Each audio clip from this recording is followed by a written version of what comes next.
चलिए दोस्तों, अब शुरू करते हैं विसर्ग संधि। विसर्ग संधि किसे कहते हैं, ठीक।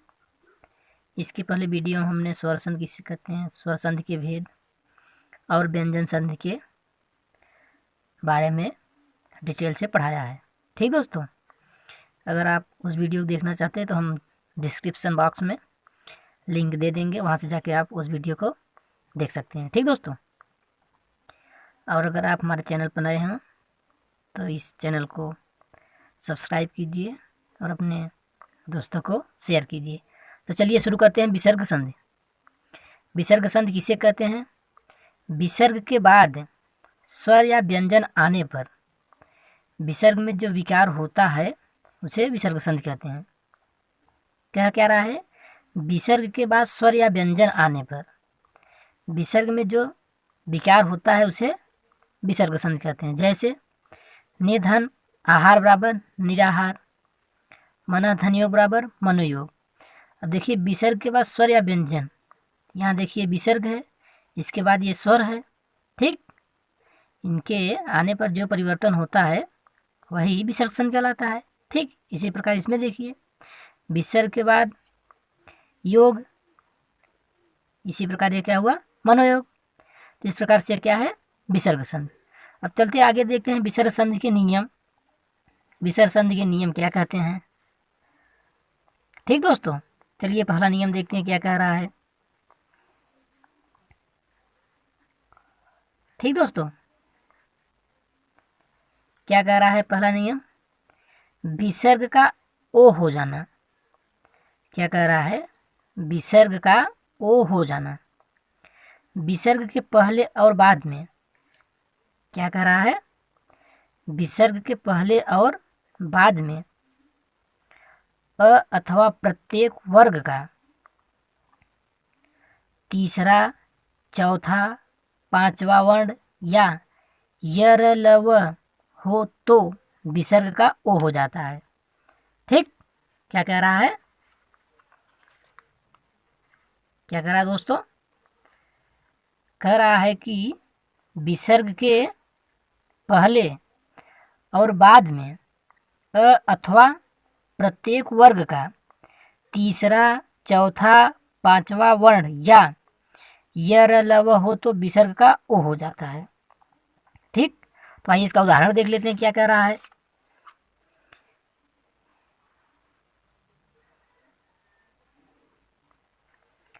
उदाहरण क्या कह रहा है दोस्तों? मन धन अनुकूल बराबर मनोनुकूल।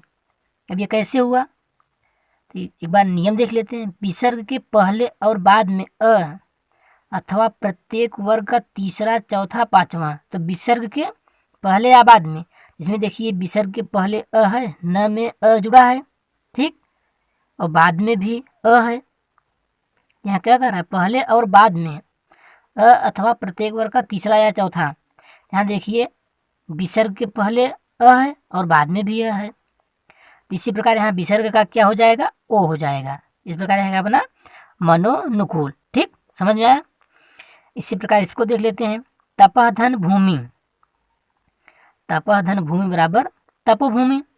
अब देखिए विसर्ग के पहले अ है, प में अ तो होगा दोस्तों, इसलिए विसर्ग के पहले अ है और विसर्ग के बाद किसी वर्ग का तीसरा, चौथा, पांचवा, तो प वर्ग का ये देखिए इसमें भ आया है, ये प वर्ग का चौथा वर्ण है, इसमें दिया है ना तीसरा, चौथा, पांचवा।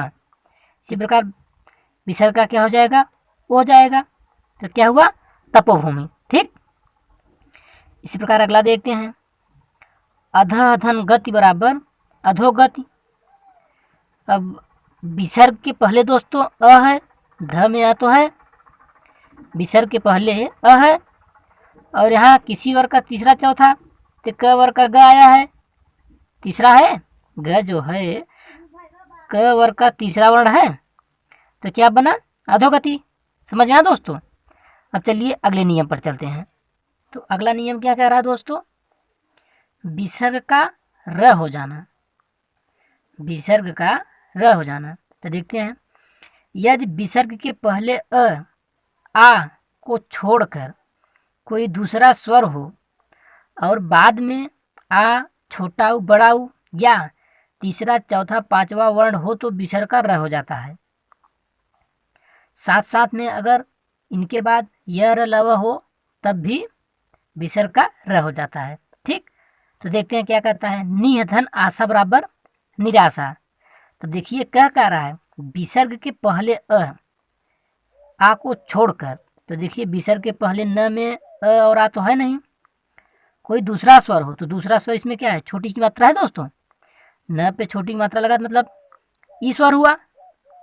ठीक, स्वर के बाद आ, छोटा उ, बड़ा उ या तीसरा चौथा पांचवा, तो विसर्ग के बाद देखिए आ है दोस्तों, तो विसर्ग का क्या हो जाएगा, निराशा। समझ में नहीं आया? कह रहा है विसर्ग के पहले आ छोड़कर, अब विसर्ग के पहले देखिए आ तो है नहीं, छोटी ही है, को छोड़कर कोई स्वर हो तो आ तो है नहीं, तो दूसरा स्वर है, और बाद में आ छोटा उ बड़ा उ, तो विसर्ग के बाद ये आ है हो तो या तीसरा चौथा पांचवा हो तो विसर्ग का र हो जाता है, इसलिए इस विसर्ग का र हो गया निराशा। समझ में आया? अगला देखते हैं। निह धन धन बराबर निर्धन। अब देखिए विसर्ग के पहले छोटी है और विसर्ग के बाद ध में अ है दोस्तों, इस प्रकार विसर्ग के बाद अ है। ठीक, तो इसका क्या हुआ, निर्धन। इसी प्रकार इसमें देखिए आशी धन वाद बराबर आशीर्वाद। ठीक दोस्तों, अब विसर्ग के पहले आ तो है नहीं, बड़ी है, और विसर्ग के बाद आ है, तो विसर्ग का क्या हो जाएगा, रा हो जाएगा, जो यहाँ जाके बना आशीर्वाद। ठीक, इसी प्रकार दुधन बल बराबर दुर्बल, क्योंकि विसर्ग के पहले और आ तो है नहीं स्वर, दूसरा कोई स्वर छोटा हुआ है, और उसके बाद विसर्ग के बाद क्या है, ब यानी अ, तो क्या हुआ इसका, दुर्बल। समझ में आया? चलिए अगला देखते हैं। दुधन उपयोग बराबर दुरुपयोग। अब विसर्ग के पहले और आ स्वर तो है नहीं, छोटा उ है, उ स्वर है, और बाद में भी उ स्वर है, तो इसमें कहा क्या है, स्वर हो और बाद में आ छोटा उ बड़ा उ, तो देखिए यहाँ छोटा उ है।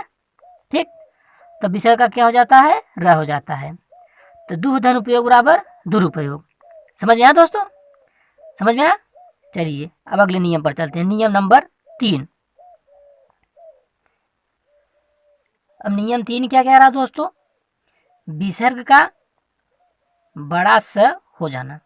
ठीक, विसर्ग का बड़ा स हो जाना, तो देखिए यदि विसर्ग के पहले स्वर हो और बाद में च छ या बड़ा स हो तो विसर्ग का स हो जाता है। ठीक, क्या कह रहा है, यदि विसर्ग के पहले स्वर हो और बाद में च छ या बड़ा स हो तो विसर्ग का बड़ा स हो जाता है। तो देखते हैं। निहधन चिंत बराबर निश्चिंत। ये कैसे हुआ, देखिए दिया है ना, विसर्ग के पहले स्वर हो, विसर्ग है, इसके पहले स्वर छोटी है मतलब स्वर है। ठीक, और बाद में च छ या स हो, तो यहाँ क्या है, च है, इसलिए विसर्ग का क्या हुआ, स हुआ। यहाँ दिया है ना आधा सा, इसलिए क्या हुआ, निश्चिंत। समझ में आया? इसी प्रकार इसको देखते हैं। दुधन चरित्र बराबर दुष्चरित्र। अब दु के पहले उ स्वर है, द में छोटा मात्रा लगाते यानी उ स्वर हुआ, तो छोटा स्वर है, छोटा उ का स्वर है। ठीक, इसलिए विसर्ग का स हो जाएगा। कह रहा है यदि विसर्ग के पहले स्वर हो, तो विसर्ग के पहले हमारा स्वर है और बाद में च छ, तो यहाँ च है, इसलिए विसर्ग का आधा स हुआ दोस्तों, ये क्या हुआ, दुष्चरित्र। ठीक, समझ में आया? इसी प्रकार देखिए निधन छल बराबर निश्चल। अब विसर्ग के पहले स्वर है दोस्तों, न पे छोटी की मात्रा लगी है यानी यह छोटी का स्वर है। ठीक, और बाद में च छ यानी छ है, तो विसर्ग का क्या हो जाएगा, निश्चल। समझ में आया दोस्तों? चलिए अगला नियम देखते हैं। नियम नंबर 4 क्या कह रहा है। नियम नंबर 4 क्या कह रहा है, विसर्ग का खटकोर वाला स होना। ठीक, विसर्ग का खटकोर वाला स होना। तो देखिए क्या कह रहा है, विसर्ग का खटकोर वाला स होना। ठीक दोस्तों, विसर्ग के पहले छोटी, छोटा उ और बाद में क, ख, ट, ठ, प, फ में से कोई वर्ण हो तो विसर्ग का स हो जाता है। ठीक, क्या कह रहा है एक बार फिर देखते हैं। विसर्ग के पहले छोटी, छोटा उ और बाद में क, ख, ट, ठ, प, फ में से कोई वर्ण हो तो विसर्ग का स हो जाता है। ठीक, तो देखते हैं। नी धन फल बराबर निष्फल। अब निष्फल कैसे हुआ देखते हैं। क्या कह रहा है, विसर्ग के पहले छोटी, छोटा उ और बाद में क, ख, ट, ठ, प, फ। तो विसर्ग के पहले छोटी है दोस्तों, न में छोटी मात्रा लगी है छोटी। ठीक, और बाद में दिया है क, ख, ट, ठ, प, फ में से कोई वर्ण हो। तो प, फ में से ये प, फ है दोस्तों, फ से फल है दोस्तों, तो इसलिए विसर्ग का क्या हो जाएगा, खटकोर वाला स। तो जाके क्या बना, निष्फल। ठीक, इसी प्रकार अगला क्या कर रहा है, धनु धन टंकार बराबर धनुष टंकार। समझ में आया। अब कह रहा है विसर्ग के पहले छोटी या बड़ा, छोटा उ। तो विसर्ग के पहले छोटा उ है दोस्तों, न में छोटा उ मात्रा कहते हैं छोटा हुआ, और बाद में क वर्ग, ट वर्ग का पहला दूसरा वर्ण हो तो उसका क्या हो जाता है, खटकोर वाला स हो जाता है। ट वर्ग का पहला वर्ण है इसलिए क्या हुआ, धनुष टंकार। ठीक, इसी प्रकार नी धन ठू बराबर निष्ठुर। नी धन ठुर बराबर निष्ठुर। समझ में आ कैसे हुआ, विसर्ग के पहले छोटी है और बाद में टठ है, यहाँ दिया है टठ है, प, फ में से कोई वर्ण हो, यहाँ ठ है दोस्तों, इसलिए विसर्ग का क्या हुआ, स हुआ। तो जाके क्या बना, निष्ठुर। ठीक, चलिए अगले नियम पर चलते हैं। नियम नंबर 5। अब नियम नंबर 5 क्या कह रहा है दोस्तों, विसर्ग का छोटा स हो जाना। छोटा सा होगा लेकिन कैसा होगा, आधा होगा दोस्तों। देखिए हलंत लगा हुआ है ना, तो विसर्ग का स हो जाना। विसर्ग के बाद त या थ हो तो विसर्ग का स हो जाता है। क्या कह रहा है, विसर्ग के बाद त या थ हो तो विसर्ग का स हो जाता है। तो देखिए नी धन तेज बराबर निस्तेज। अब विसर्ग के बाद, ये विसर्ग है, इसके बाद त है दोस्तों, क्योंकि नियम में कह रहा है विसर्ग के बाद त या थ हो तो विसर्ग का स हो जाता है। तो विसर्ग के बाद देखिए त है, इसलिए विसर्ग का क्या हो गया, स, यानी निस्तेज बना। ठीक, समझ में आया। इसी प्रकार इसमें देखिए नमः धन ते बराबर नमस्ते। अब विसर्ग के बाद त है दोस्तों, इसलिए विसर्ग का क्या हुआ, स हुआ। ठीक, इसलिए ऐसा क्या बना, नमस्ते। अब दु धन तर बराबर दुस्तर, क्योंकि विसर्ग के बाद त है इसलिए जाके क्या बना, छोटा सा। ठीक दोस्तों, समझ में आया। इसको समझिए, विसर्ग ये हो गया, उसके बाद त थ हो तो क्या बनता है, स, लेकिन आधा बनता है। समझ में आया दोस्तों। चलिए अब अगला देखते हैं। नियम नंबर 6 क्या कह रहा है, नियम नंबर 6 विसर्ग का लोप होना। ठीक, तो इस नियम नंबर 6 में पहला देखते हैं क्या कह रहा है, यदि विसर्ग के बाद छ हो तो विसर्ग का लुप्त हो जाता है और च का आगमन हो जाता है। क्या कह रहा है दोस्तों, विसर्ग के बाद अगर छ हो तो विसर्ग गायब हो जाता है और च आ जाता है। ठीक, तो देखते हैं छत्र धन, छत्र धन छाया बराबर छत्र छाया। ठीक, छत्र धन छाया बराबर छत्र छाया। ठीक दोस्तों, कैसे हुआ, विसर्ग के बाद छ आया है तो विसर्ग लोप हो जाएगा, किसका आगमन हो जाएगा, च का आगमन हो जाता है। ठीक दोस्तों, च का आगमन हो जाता है। ठीक, तो यहाँ हमारा च आ गया, इसलिए क्या बना, छत्र छाया दोस्तों। ठीक, इसी प्रकार अगला देख लेते हैं, अनुधन छेद बराबर अनुच्छेद। अब विसर्ग के बाद देखिए दोस्तों छ है, विसर्ग के बाद छ है इसलिए क्या हुआ, अनुच्छेद। ठीक, इसी प्रकार अगला देखते हैं क्या कह रहा है, विसर्ग के बाद र हो तो विसर्ग लुप्त हो जाता है, वह उसके पहले के स्वर दीर्घ हो जाता है। क्या कह रहा है दोस्तों, नियम नंबर 2 क्या कर रहा है, विसर्ग के बाद अगर र हो तो विसर्ग गायब हो जाता है और उसके पहले के स्वर दीर्घ हो जाते हैं, यानी विसर्ग के पहले जो स्वर होंगे वो दीर्घ हो जाएंगे। तो देखिए उदाहरण से समझते हैं, नीह धन रस बराबर नीरस। अब देखिए क्या कह रहा है, स्वर के बाद र हो तो विसर्ग लुप्त हो जाता है। तो देखिए यहाँ विसर्ग है, इसके बाद र है, र तो लुप्त हो जाएगा, लेकिन उसके पहले के स्वर दीर्घ हो जाते हैं। इसमें देखिए विसर्ग के पहले के स्वर में छोटी ही मात्रा लगी है, लेकिन जब इसका विच्छेद करेंगे तो क्या हो जाएगा, बड़ी। इसलिए नीह धन रस बराबर नीरस बना। समझ गया दोस्तों। इसी प्रकार इसको देखते हैं, नीह धन रोग बराबर निरोग। अब स्वर के बाद र है तो सॉरी विसर्ग के बाद र है तो विसर्ग तो गायब हो जाएगा और छोटी का क्या हो जाएगा, बड़ी, इसलिए क्या बना, निरोग। ठीक दोस्तों, अब अगला नियम देखते हैं क्या कह रहा है। अगला नियम क्या कह रहा है, विसर्ग के पहले अ या आ हो।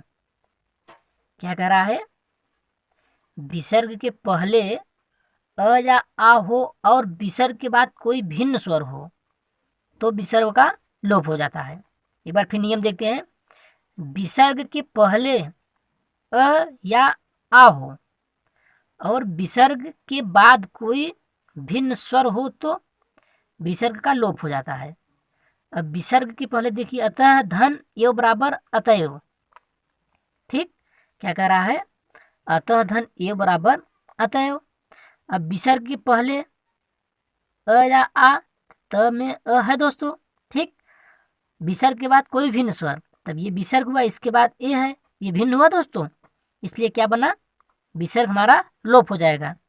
इसलिए अतः धन एव बराबर क्या बना, अतएव। ठीक, समझ में आया दोस्तों। अब चलिए अगला देखते हैं। अगला नियम क्या है, नियम नंबर 7, विसर्ग में परिवर्तन न होना, यानी विसर्ग का परिवर्तित न होना, ज्यों का त्यों आ जाना। ठीक, इसमें क्या कह रहा है, यदि विसर्ग के पहले अ हो तथा बाद में क ख प फ हो तो विसर्ग में परिवर्तन नहीं होता। ठीक दोस्तों, ये कह रहा है यदि विसर्ग के पहले अ हो तथा बाद में क ख प फ हो तो विसर्ग में परिवर्तन नहीं होता। ठीक, जैसे पुनः धन फलित बराबर पुनः फलित। अब देखिए विसर्ग के पहले न में अ है दोस्तों, उसके बाद क ख प फ में से फ है, हमारा विसर्ग परिवर्तित नहीं होगा, ज्यों का त्यों उतर जाएगा, इसलिए क्या बना है, पुनः फलित।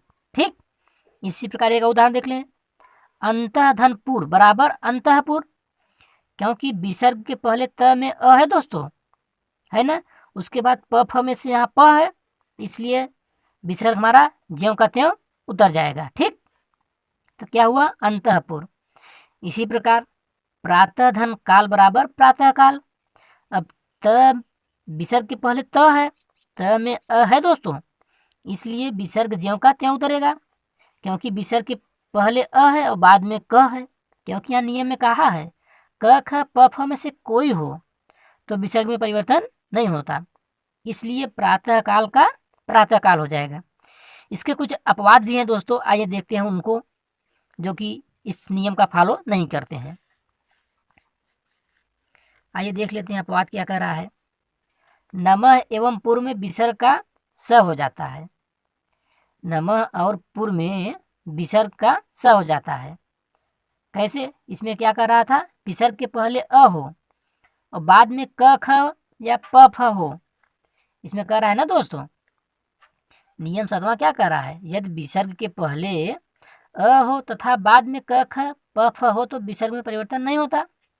उसी के कुछ अपवाद हैं, जैसे नमः, नमः विसर्ग के पहले म में अ है और बाद में क है, तो इसका क्या होना चाहिए था, नमःकार होना चाहिए था, लेकिन इसका क्या हुआ, नमस्कार। तो ये अपवाद हैं जो कि इस नियम को फॉलो नहीं करते हैं। इसको आपको याद कर लेना है दोस्तों, क्योंकि अगर परीक्षा में आ गया तो आप इसको भूल जाएंगे, इसलिए इसको आपको याद कर लेना है। ठीक, इसी प्रकार है आपका पूरा धन कार बराबर पुरस्कार। नियम नंबर 7 से इसका क्या होना चाहिए था, इसका होना चाहिए था पुरस्कार। होना चाहिए था ना दोस्तों, लेकिन इसका क्या होना चाहिए था, पुरस्कार होना चाहिए था ना, लेकिन ये गलत है, ये इसको फॉलो नहीं कर रहा है। इसका क्या होगा, पुरस्कार। ठीक, क्या होगा दोस्तों, पुरस्कार। इन दोनों को आपको याद कर लेना है। ये नियम नंबर 7 को फॉलो नहीं करते हैं। ठीक, तो उम्मीद करते हैं कि यह वीडियो आपको अच्छा लगा होगा, विसर्ग संधि आपको समझ में आई होगी। ठीक दोस्तों।